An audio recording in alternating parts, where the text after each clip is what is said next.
Otro episodio en el que estoy con Álvaro. Vamos a contestar una pregunta de un oyente. Y nada, sin más preámbulos, como ya sabéis cómo va esto. Hola Álvaro, ¿qué tal? Hola, ¿qué tal, Adrián? Encantado de estar otra vez por aquí, por el podcast. Y como dices, pues sí, nos seguís mandando muchas preguntas y tenemos material para acercar un poco estos debates y esta información a vuestros auriculares. Y en este caso, pues era Andrés de Sevilla que nos dejaba un comentario en el que nos decía: ¿en qué ha quedado el proyecto de la nueva ruta de la seda con todo el tema del coronavirus? Hace mucho que no comentas sobre este tema. Vale, gracias por la pregunta. Nos ha dado tiempo a prepararla y a poder extender un poquito este tema, ¿no? De la nueva ruta de la seda, que es verdad que hace tiempo no se oye. Y el tema del coronavirus, antes de esto la guerra tarifaria, parece que colman las portadas o el espacio que se le puede dedicar a China, que al final es el que se le puede dedicar. No podemos tener media hora de informativos hablando sobre China. Pero bueno, por hacer un poquito de repaso, sabéis que estuve muy vinculado con este tema desde el principio. Tengo varios episodios hablando sobre ello. También dejaremos los enlaces para que podáis iros guiando sobre todo lo que hemos comentado desde prácticamente su inicio y no desde antes porque era un proyecto de alguna manera secreto. Yo estuve ahí 3-4 años antes de que se hiciera público. Estuve viviendo en la zona de Xinjiang, como sabéis, os he comentado alguna vez. Y ahí estábamos en ese punto fronterizo clave entre China y Kazajstán, ¿no? El lugar más al oeste de China. Y un tema que siempre comento, y esto dará pie a un poquito la explicación que vamos a, un poco en lo que vamos a basar la respuesta a esta pregunta, es que este proyecto siempre me pareció más político que económico. Por eso también aposté por él, porque un proyecto económico puede funcionar o no, pero un proyecto político funciona sí o sí. Y cuando yo estaba allí, que lo que estábamos es creando una ciudad en medio del desierto, ¿no? Justo, como os digo, justo en la frontera. De hecho, en muchas ocasiones estábamos en la frontera, digamos, en el territorio kazajo. Y yo veía las vías de tren, la ciudad que estábamos construyendo. Las vías de tren me refiero al famoso tren Ibu-Madrid, que habréis escuchado muchas veces, que va desde prácticamente el Pacífico. Ibu está, no sé, a 200 kilómetros, debe estar, o a 150 kilómetros en línea recta del mar, es decir, en la parte más oriental de China. Y bueno, pues si llega hasta Madrid, obviamente está cruzando todo Asia y toda Europa, ¿no? Y veía un poquito eso, ¿no? Que el buque insignia era ese tren o ese ferrocarril que iba a unir Europa con Asia, y era un poquito lo que entendíamos que era la nueva ruta de la seda. Yo aquí me gustaría puntualizar un poco, ahora que sacas el tema del transporte terrestre, bueno, en este caso transporte por ferrocarril y en el tema de que es algo más bien simbólico, quizá, en mi opinión al menos, en estos momentos, pues no lo es tanto, no lo sé. Me refiero a que precisamente en estos momentos en los que los vuelos comerciales internacionales están pues bajo mínimos debido a todas las restricciones. Y si no recuerdo mal, en una entrevista en este mismo podcast, el invitado comentó que una gran parte de los envíos internacionales utilizaban este método, el transporte aéreo de los vuelos comerciales.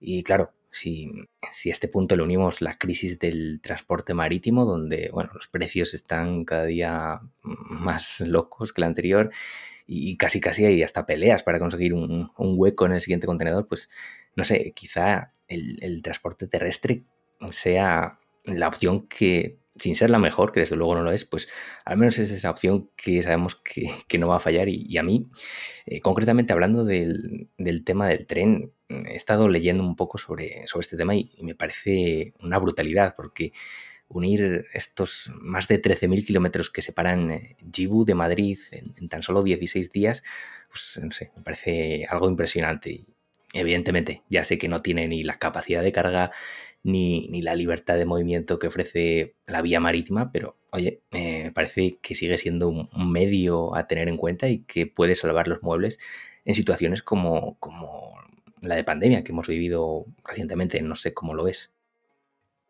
A ver, justamente viene muy vinculado con lo que estaba comentando, ¿no? Para mí era claramente un proyecto político, no económico. Entonces, este tren, pues, es muy gráfico, este ferrocarril, pero cuando haces números, cuando estás muy metido en el comercio internacional y sabes lo que se mueve desde China vía marítima, no, no puede jamás sustituir ni siquiera un porcentaje ínfimo de lo que es el comercio marítimo. Es decir, es un complemento más, pero un complemento muy, muy simbólico. Entonces, lo que yo observaba en aquel momento era, muchas veces siempre digo, la política son gestos, ¿no? Y este gesto era un gesto enorme. Es decir, de repente habías conectado, como decimos, el este de China con el oeste de Europa. Es decir, de punta a punta. Pero no es algo que, y en esta pandemia y con estos precios de contenedores ha visto, es una alternativa para muy poquita gente a un precio relativamente accesible, pero la mayor parte de los envíos, ¿por qué se ha podido multiplicar el precio de los contenedores por 3, por 5, según como lo mires, por 10, y todavía se envía por barco y no se envía por tren? Pues porque por la capacidad que tiene la vía marítima y la pobre capacidad que tiene el ferrocarril. Entonces, como digo, es más un tema de imagen y bueno, de hecho consiguió esta imagen, ¿no? Realmente cuando preguntas, la gente entiende que la nueva ruta de la seda, pum, enseguida relaciona ese ferrocarril. Muchas veces no saben si es Ibu-Madrid, pero sí saben que es China-Europa. En España lo tenemos más claro por la cuestión de Madrid, pero en otros lugares también tienen sus ramas, sus ramales que llegan a sus ciudades y también lo conocen, pero bueno, la idea es, ese tren, digamos, es la visualización de la ruta de la seda. Yo siempre suelo explicar que, de manera simbólica, que los países no existen. Esto muchas veces no se entiende, pero la idea de que pues, los seres humanos nos organizamos y nos creamos normas que todos aceptamos y de repente decimos hasta este árbol es algo que le ponemos un nombre y 2 árboles más para allá es otra cosa, ¿no? Y eso pues le damos un simbolismo a través de un escudo, a través de un pedazo de tela que lo pintamos de colores. Y esto es tan claro que al final le rendimos culto a ese pedazo de tela de colores, ¿no? ¿Y por qué le rendimos culto? Pues porque es algo físico a lo que podemos ver, que podemos tocar, porque un país en sí no es nada, ¿no? No es nada más allá del pacto entre las personas que lo forman o de las personas que intentan apropiarse de él, etc. Pasa lo mismo con la cruz en el cristianismo o con el escudo de un equipo de fútbol. ¿Qué es un equipo de fútbol? Pues un grupo de personas que están jugando un partido y ya está. Entonces, ¿qué diferencia hay entre un grupo de amigos y un club? Pues una simbología que se le añade a ese club, ¿no? Lo mismo con una empresa, que es una empresa. Pues al final es un pacto entre personas que acuden a un mismo lugar de trabajo. Ahora ni siquiera eso, por eso a veces nos rompe un poquito lo del teletrabajo, pero es un acuerdo mental de personas que se autoconvencen y pactan llegar allí todas las mañanas o trabajar por un objetivo común o trabajar a cambio de una remuneración, etc. No me quiero perder mucho en ello, pero la idea es, las organizaciones no existen, son convenciones sociales que están persiguiendo continuamente ser identificadas con algo que sí exista, ¿no? Por eso las asociamos, pues, como decía, ¿no? A una tela, a un escudo, a un logo. Y si te fijas, es algo que también hacemos con una marca. Una marca que es, al final, un cepillo de dientes es un cepillo de dientes, una hamburguesa es una hamburguesa. Pero si logramos asociar ese producto con algo simbólico que en realidad no existe, pero que lo dotamos de una forma identificable, pues conseguimos cobrar más por ese producto o más confianza del consumidor o lo que sea. Nosotros como empresa hacemos exactamente lo mismo con nuestros clientes y es coger productos, lo que solemos decir, en China hay un mercado de mercancías, ¿no? Cuando decimos si no tienes una marca, tienes una mercancía. Entonces cogemos esas mercancías y las convertimos en marcas para nuestros clientes, ¿no? Entonces es un poquito la misma idea, que es que, bueno, cuando ves unas gafas de sol, tú pagarías X por los componentes por los que están formados las gafas de sol, que sería muy poquito dinero, pero si de repente lo dotamos de de una marca detrás, pues quizá pagarías mucho más o entrarías en esa tienda simplemente porque esas gafas son de esa marca y acabarías comprando un cinturón, un reloj, etcétera, simplemente por la confianza que te da todo ese escenario, esa decoración que se ha montado alrededor de ese producto. Pues me parece especialmente interesante este punto que comentas. Como muchas veces el mismo producto se encuentra en una tienda, pues no sé, de todo un euro, la típica tienda de productos baratos y en el Corte Inglés, y como a veces lo encontramos online con un precio varias veces mayor cuando pertenece a una marca. Y es brutal lo que el marketing y muy curioso cómo la conversación sobre marketing puede llevarse a la venta de productos o a proyectos políticos, como es en este caso el de la ruta de la seda. Y sí, además, la ruta de la seda me parece un elemento de marketing brutal para estudiarse. Lo que hablábamos, ese tren Ibu-Madrid, porque nadie sabe bien qué es la ruta de la seda, pero vas oyendo cosas, y era lo que decíamos, ¿no? El ser humano necesita asociarlo a algo físico. Entonces escuchas un día pues algo sobre el tren, escuchas algo sobre imperialismo chino, escuchas algo sobre que alguien ha unificado y ha unido Europa con Asia, cuando en realidad sería un gran continente, ¿no? Pero por lo que sea está desunido, y de repente esta idea de la nueva ruta de la seda te da la sensación de unión. Y esto no es de ahora, es decir, si te fijas, si le preguntáramos a 100 personas hace unos años por la ruta de la seda, la histórica ruta de la seda, 99 te hablarían de Marco Polo, de la seda, aunque fuera un elemento casi diría intrascendente, pero poca gente te hablaría de la peste negra, de la imprenta, del papel moneda, eh, algunas u otras cuestiones mucho más trascendentes que han ocurrido en este trayecto, ¿no? Entonces, volviendo al mismo tema, la idea del tren es tan física, es tan visualizable por todos, algo que podemos tocar, que podemos ir a la estación y verlo llegar.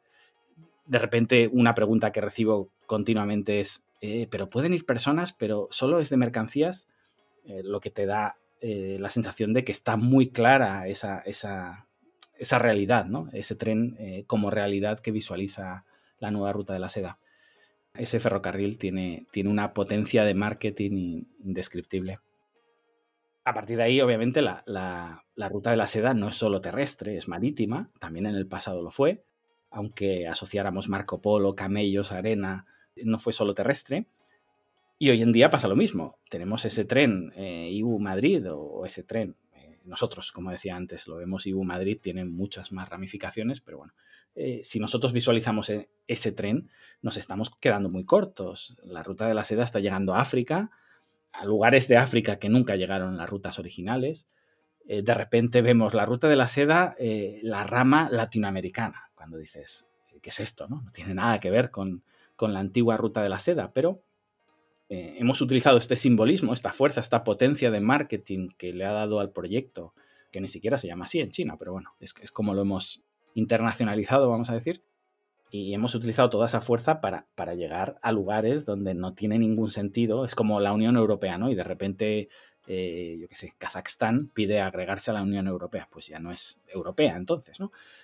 Pues esto mismo han hecho los chinos, ¿no? Da lo mismo la palabra que esté usando si esa palabra me ayuda para que al final agregue países que históricamente no podían, no, de hecho, los americanos incluso, no podían haber tenido, por la propia lógica de la historia, relación con la nueva ruta de la seda, ¿no? Pero es súper interesante cómo utilizamos ese simbolismo, ese marketing, para sacar el máximo beneficio de ese pacto. Uh-huh. Al final, lo interesante es que si a todo esto le llamas Tratado de Países que quiere colaborar con China, esto no sale ni en la 10ª página del periódico, pero si lo llamas la nueva ruta de la seda, de repente cuentas con todos los focos, ¿no? Y bueno, contestando un poquito a la pregunta inicial de Andrés, el COVID es cierto que lo ha parado todo, se ha vendido también el tema de la diplomacia de las vacunas, intentando atacar a China cuando enviaba vacunas a países amigos, que tampoco entiendo bien la crítica, no he visto a nadie criticar jamás a Estados Unidos por venderle solo armas a sus países amigos, y estás vendiendo. Imagínate si hablamos de regalar, pues obviamente empiezas regalando a países amigos, ¿no? Pero bueno, el tema se ha parado por todo el tema COVID, o se ha parado, digamos, en las noticias, pero de alguna manera, de manera subterránea, sigue funcionando. Ujú. Bueno, has comentado bastantes cosas en este último apartado y me gustaría hacer un poco de hincapié en el asunto de África, que hablabas de que estaba llegando esta ruta a lugares de África donde jamás llegaron las rutas originales. Y yo, pues, he escuchado muchas críticas contra China en este aspecto, porque, bueno, por un poco afición propia que tengo a ciertos canales de viajeros en YouTube, pues veo que muchos de ellos se quejan de que si los chinos están asfaltando el continente, de que cada vez será menos posible vivir aventuras, de que están cambiando todo. Y claro, yo esto particularmente lo veo un poco egoísta porque, claro, lo que para unos es aventura, para estos viajeros, pues para otros, para los nativos, pues supone una ayuda increíble el poder ir en bicicleta, cargar agua de una forma más sencilla, en vez de ir por caminos embarrados que tardarían muchísimas horas y en unas condiciones bastante penosas. El caso es que también escucho a mucha gente hablar sobre un supuesto colonialismo chino y no dudan en cargar contra los chinos por el hecho de invertir en estos países. Y no sé cómo ves todo este asunto.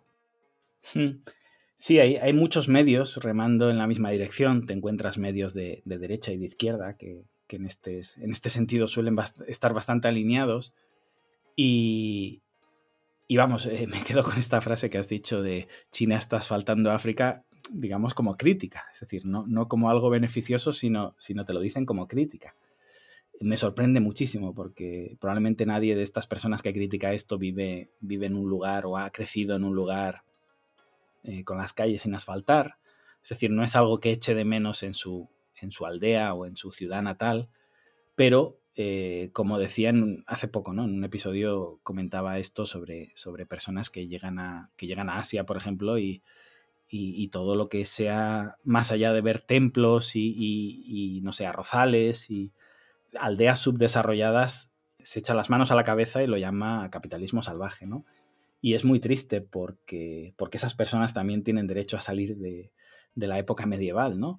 Y avanzar. Y dices, están asfaltando África. Pues ojalá, de hecho, se hubiera asfaltado mucho tiempo atrás, ¿no? Cuando nosotros llegamos allí y nos llevamos todo lo que pudimos. Entonces, bueno, es cierto que, como te digo, aquí se mezclan críticas de derecha y de izquierda, te llegan, pues, voluntarios y mucha gente voluntariosa que te critica la parte de capitalista de China y después pues te llegan empresas europeas, americanas, etcétera, y grandes medios que un poco intentan parar esa progresión china desde otro punto de vista, ¿no? Y el punto de vista es que queremos seguir explotando nosotros África y nos molesta que alguien más llegue y mejore las condiciones que ofrecemos, ¿no? Y esto es importante porque yo siempre digo lo mismo, China ofrece intercambios y para que haya un intercambio tiene que haber otra parte interesada en ese intercambio. Entonces lo que me preocupa es que esas malas condiciones que muchas veces oímos es que dan préstamos en condiciones leoninas.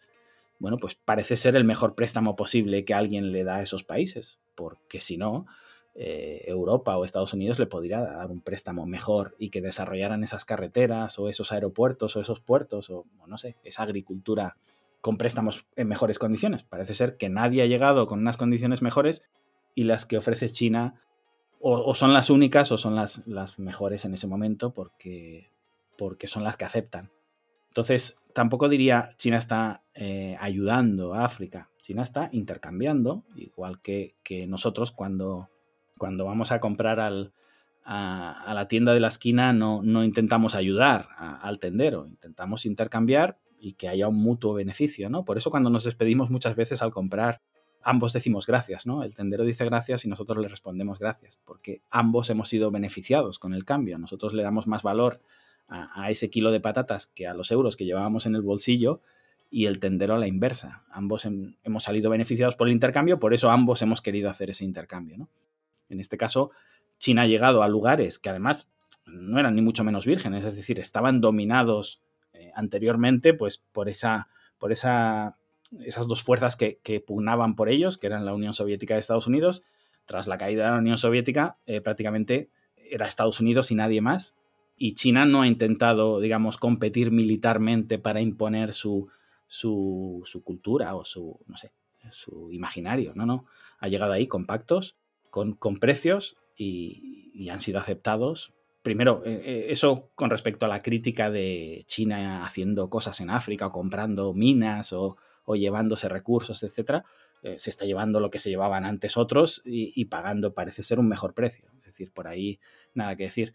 La crítica de que si están asfaltando África o si están poniendo el 5G, pues ojalá lo hagan muy bien y bueno, pues todos estos países puedan salir de la miseria, tengan que emigrar menos, no porque no me guste que vengan a nuestros países, me parece fantástico que vengan, sino porque tengan oportunidades en origen y ojalá esto se consiga gracias a los chinos, a los americanos o a quien sea. Y ahora que lo comentas, el tema de, bueno, los intercambios que se están produciendo entre China y África y la crítica que llega tanto de los, digamos, seguidores de partidos políticos, tanto de derecha como de izquierda, ahí estoy totalmente de acuerdo. Puedo dar fe de que estoy viendo ese tipo de comentarios desde ambas partes y, bueno, me parece bastante curioso que se pongan de acuerdo en ese punto, pero bueno, volviendo un poco a la pregunta original de Andrés y también por sacarnos un poco de duda, ¿en qué punto estamos ahora mismo con la nueva ruta de la seda, ahora que está todo tan parado? ¿Cuál es la situación actual? Sí, bueno, lo comentábamos un poquito antes, la ruta de la seda continúa. Se han logrado acuerdos bilaterales. Siempre explico que China se siente mucho más cómoda, ¿no? Se sabe poderosa en acuerdos uno a uno, donde obviamente negocia con países más pequeños y por tanto tiene mucho que ofrecer. Le cuesta más, yo creo que sufre más en negociaciones multilaterales. Siempre digo que a los chinos les cuesta mucho jugar en equipo, pero bueno, por saber dónde estamos en este momento, la estrategia de la nueva ruta de la seda ya tuvo un impacto inicial. Digamos, se sentaron las bases, se llegaron a estos acuerdos bilaterales, tenemos ese marketing claro, como decíamos antes, con esos símbolos que están funcionando. Y bueno, en cualquier proyecto empresarial siempre hablamos de las tres fases, ¿no? Crear, crecer, monetizar. Esto lo decimos para una página web, lo decimos para un youtuber o para, no sé, para una tienda de la esquina. Primero hay que crear, después hay que intentar crecer y luego ya, idealmente, monetizar. Bueno, pues China ya finalizó la fase crear y ahora estamos en la fase crecer. Y bueno, los que sepan leer entre líneas, los críticos, los más avispados estarán pensando, oye, ha dicho que la tercera es monetizar. Y sí. Claro, ahora que precisamente has sacado el tema del marketing relacionándolo con China, recuerdo, creo que era en el último episodio del podcast que lo tratabas. Yo particularmente tengo la sensación de que hay algo que está fallando con la publicidad de este proyecto, porque hace mucho que no se menciona en los medios de comunicación y tampoco veo demasiado interés en el resto de países en cuanto a darle bombo al asunto. Es quizá porque participar en algo de la mano de China pues sigue teniendo mala prensa, no sé, tengo la sensación de que aún mucha gente asocia cualquier proyecto que tenga que ver con China con algo, pues algo de mala calidad, algo barato, algo mediocre, no sé, esto es quizá percepción mía, quizá tú me puedas aportar un punto de vista extra. Sí, algo de eso hay. Yo también te diría que está cambiando. Es decir, ya todo el mundo sabe que los iPhone o los Mac, de los que están tan orgullosos, se fabrican en China, que de repente China llega a la Luna o a Marte con una ínfima parte de los recursos invertidos por Estados Unidos. Es decir, nos van llegando noticias de repente que rompen esa imagen preconcebida o preinstalada en los informativos de producto chino igual a producto malo. Es decir, tenemos suficiente información. Ya después lo que queramos pensar nosotros depende de nosotros, ¿no? Lo que está claro es que si quieres comprar barato en China, muchos clientes vienen todavía a China pensando que van a comprar a una décima parte de cómo compran en Alemania. Perfecto. Al final, los que quieren comprar barato en China pueden seguir haciéndolo, pero pensar que solo se pueden comprar productos baratos o de mala calidad solo muestra el envejecimiento de nuestro conocimiento a nivel mundial, ¿no? Te encuentras con muchas personas que presumen de estar informadas o de tener una mente crítica y, sin embargo, tienen un cerebro desactualizado, ¿no? Que siempre les digo que requiere un update con urgencia. Y bueno, la mala prensa que tiene hoy en día llegar a acuerdos con China o negociar con China, yo la asociaría más a esa grieta que suelen decir, utilizan mucho esta palabra en Argentina, la grieta, o nosotros diríamos la bipolaridad que siempre nos propone Estados Unidos, ¿no? O estás conmigo o contra mí, que durante mucho tiempo les funcionó. Durante la Guerra Fría daba pánico pertenecer al contra mí, porque, bueno, pues veías lo que había detrás del telón de acero y decías, no, yo voy con estos que son los buenos. Pero, por suerte, hay muchos países, a día de hoy, antes hablábamos de África, que cuando no tienen nada que perder, también pasa con muchos países en Latinoamérica o en Asia, cuando estos países no tienen nada que perder, ignoran las amenazas y realmente pues hacen esa lista que haríamos cualquier emprendedor de no sé, ese DAFO, ¿no? De virtudes, defectos, de oportunidades. Si al final pones en una balanza lo que sacas de ser amigo de Estados Unidos y lo que puedes llegar a sacar comerciando con China, hay muchos países que eligen lo segundo y dicen, bueno, pues a lo mejor voy con los malos, pero es que esta gente me están ofreciendo un trato mejor. Y ser amigo tuyo, no sé hasta qué punto, después me provocarás una guerra con mi vecino, porque es así como compra lealtades Estados Unidos, pero en general, si miro únicamente los intereses económicos, es decir, los pactos voluntarios, al final hay muchísimos países que prefieren pactar con China, ¿no? Y con respecto al marketing, es cierto que yo siempre critico a China, ¿no? Por su mal marketing, aunque me parezca que la nueva ruta de la seda, bueno, pues haya mejorado la media, digamos, del marketing chino. También es cierto, como decía antes, que la nueva ruta de la seda es un nombre occidental. Ellos le han puesto un nombre horrible sin ningún tipo de marketing. Es decir, vuelven a caer en eso, ¿no? Pero últimamente te diría que el mejor marketing que he visto sobre la nueva ruta de la seda es ver a Biden proponiéndole a Boris Johnson crear su propia ruta de la seda, ¿no? Y bueno, además me dice mucho de lo perdidos que van con respecto a China, porque la sensación es que no entienden absolutamente nada, no entienden por qué China hizo lo que hizo, no entienden el momento histórico en el que se encontraba China para haber creado este programa. En cualquier caso, como digo, el mejor marketing posible es ver a tu enemigo intentando de manera despistada copiarte tu programa, ese que se supone que no funciona. Sobre este punto, a mí particularmente me da la sensación de que este asunto de la ruta de la seda, iba a decir que ha puesto a muchos países en una situación complicada, pero quizá lo cambie por oportunidad. Muchos países, pues claro, se han visto en esa oportunidad de poder elegir un bando en una nueva situación.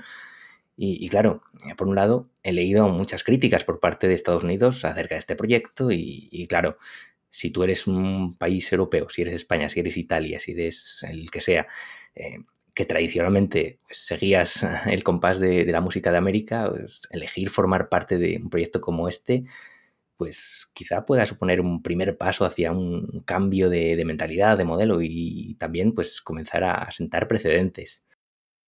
Yo, mira, te lo voy a llevar a otro lado. El Imperio Romano fue el único momento histórico hasta las guerras del opio donde Europa pudo compararse con China.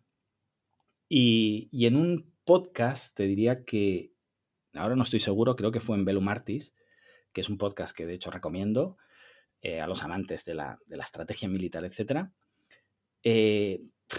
Escuché una frase que me encantó porque simboliza mucho de lo que he venido a llamar muchas veces el poder blando chino con respecto al poder duro americano o en su día soviético, ¿no?